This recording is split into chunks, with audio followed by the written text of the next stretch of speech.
Hello and welcome to PSG. And the title of today's lecture will be Comparison of DC and AC Transmission. So अगर हम power transmission की बात करेंगे तो हमारे पास दो तरीके होते हैं, एसी ट्रांसमिशन और डीसी ट्रांसमिशन। दोनों के अपने एडवांटेजेस और डिसएडवांटेजेस होते हैं। And to choose the right system हमारे पास we need to compare these two systems. तो एसी ट्रांसमिशन की बात करेंगे, यहाँ पे अल्टरनेटिंग करंट का यूज़ किया जाता है और यहाँ पे डीसी सप्लाई का यूज़ किया जाता है डीसी ट्रांसमिशन सिस्टम में। और कंस्ट्रक्शन देखेंगे हम, construction of AC transmission line is more complicated as compare to that of DC transmission system. Similarly AC transmission system में जो वोल्टेज जनरेट की जाती है, जो पावर जनरेशन होती है, that is done at high voltage, because यहाँ पे कोई कम्यूटेटर नहीं लगता है। और अगर हम वहीं देखेंगे डीसी मशीन में, डीसी जनरेटर में, वहाँ पे एक कम्यूटेटर लगता है जिससे कि कम्यूटेशन प्रॉब्लम होती है, जो कि हमें रेस्ट्रिक्ट करती है to generate voltage at high high value. The number of conductors की बात करेंगे, यहाँ पे थ्री फेज सिस्टम होता है आर वाई बी, और यहाँ पे मिनिमम हमें दो कंडक्टर्स चाहिए, positive and negative. Need of transformer in the AC transmission, transformer is used for stepping up or down voltage।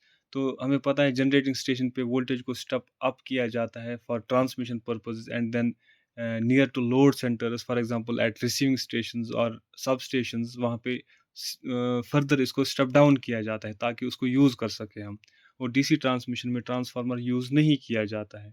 अब डीसी ट्रांसमिशन में डीसी सप्लाई ट्रांसफार्मर में क्यों नहीं दी जाती है? सो ये क्वेश्चन मैं आप लोगों से पूछता हूँ, आप इसका जवाब कमेंट सेक्शन में दीजिएगा।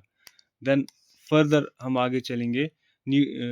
इंसुलेशन मटेरियल, तो एसी ट्रांसमिशन में हमें ज़्यादा इंसुलेशन मटेरियल चाहिए। वाई? बिकॉज यहाँ पे नंबर ऑफ कंडक्टर्स ज़्यादा है और डीसी ट्रांसमिशन में कंडक्टर्स कम है, तो इंसुलेशन रिक्वायरमेंट भी यहाँ पे कम होगी। Stability and surges, effect of stability and surges are found in AC transmission only, और डीसी में ये नहीं होते। सर्जेस का इफेक्ट डीसी में नहीं होता है। एसी में कौन से फैक्टर्स प्रेजेंट होते हैं? यहाँ पे capacitance, inductance and phase displacement of 120 degrees. 120 degrees phase displacement यहाँ पे होता है बिटवीन थ्री फेजेस।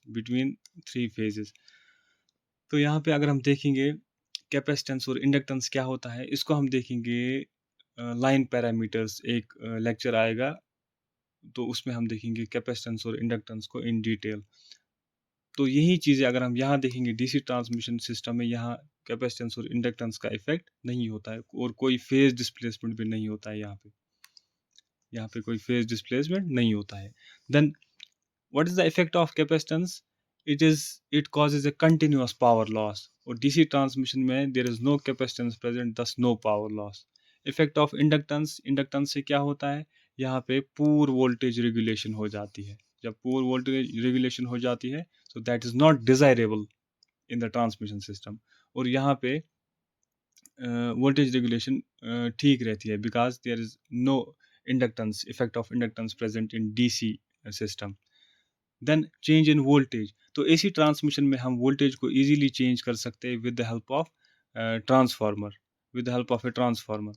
और डीसी में अगर हमें वोल्टेज को चेंज करना पड़ेगा, ट्रांसफार्मर तो यहाँ यूज़ होगा नहीं, तो we have to use some other power electronic converters like choppers, boosters, और some other devices. Then second effect की बात करेंगे। Second effect occurs in the AC transmission system.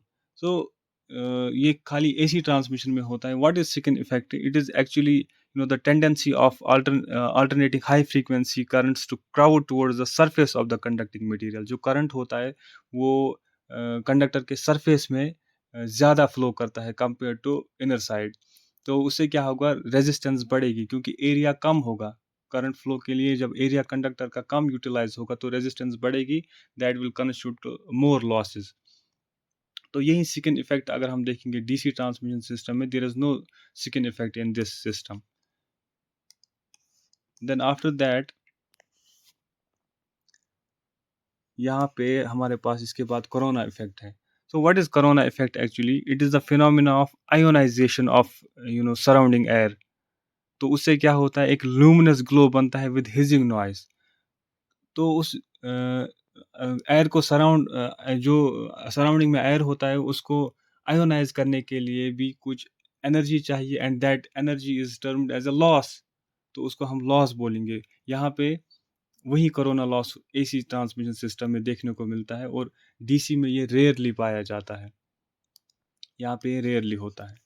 Then required components की अगर हम बात करेंगे, मैन कंपोनेंट्स जो एसी ट्रांसमिशन में चाहिए, दैट आर ट्रांसफार्मर्स या generators, then conductors, insulators and transmission towers. यहाँ पे अगर हम देखेंगे डीसी में, यहाँ पे हमारे पास डीसी ट्रांसमिशन सिस्टम में रेक्टिफायर चाहिए for conversion of AC to DC, conductors चाहिए for transmission of power, insulators चाहिए, देन इन्वर्टर्स चाहिए for conversion of DC to AC. Then cost की बात करेंगे, cost the construction and maintenance of AC transmission system is cheap. This system is cheaper compared to that of DC, which is expensive. Then repair and maintenance, it is easy in DC AC transmission system and is complicated in DC transmission system. Then length of conductors, यहाँ पे AC transmission में these are long distance यहाँ पे long distance transmission possible है, और DC में वो possible नहीं है। इंटरफ्रेंस विद कम्युनिकेशन लाइंस, यहाँ पे एसी सिस्टम में इंटरफ्रेंस ज़्यादा होती है compare to that of DC transmission system. Then dielectric loss भी यहाँ पे एसी में ज़्यादा होता है compare to that of DC. DC में डाइलेक्ट्रिक लॉस नहीं होता है। देन इन कंक्लूजन अगर हम कंक्लूजन में देखेंगे तो it is clear that high voltage DC transmission is superior to the high voltage AC transmission. तो यह हमें पता चलता है DC transmission is superior than AC transmission. लेकिन फिर भी हम यूज़ करते हैं 3 phase 3 wire AC system. Why? Because हम एसी सिस्टम क्यों यूज़ करते हैं? बिकॉज इसके कुछ फ़ायदे होते हैं। फ़ायदे क्या होते हैं? Power can be generated at high voltage, जैसा कि हमने ऊपर देखा, there is no commutation. Commutation नहीं है, कम्यूटेटर यूज़ ही नहीं हो रहा है, सो कम्यूटेशन प्रॉब्लम नहीं है। We can generate voltage at high voltage. ठीक है, हाई वैल्यू पे हम वोल्टेज को जनरेट कर सकते हैं। और further it can be stepped up और डाउन, जैसा कि हमने देखा ट्रांसफार्मर का यूज़ हम कर सकते हैं। तो स्टेप अप और स्टेप डाउन द वोल्टेज, और डीसी में वो पॉसिबल नहीं था बिकॉज ट्रांसफार्मर को हम डीसी नहीं दे सकते। So that's it. तो यहाँ पे हम नेक्स्ट लेक्चर में क्या देखेंगे? कंपैरिजन ऑफ कंडक्टर मटेरियल और cost in overhead systems. Thank you for watching.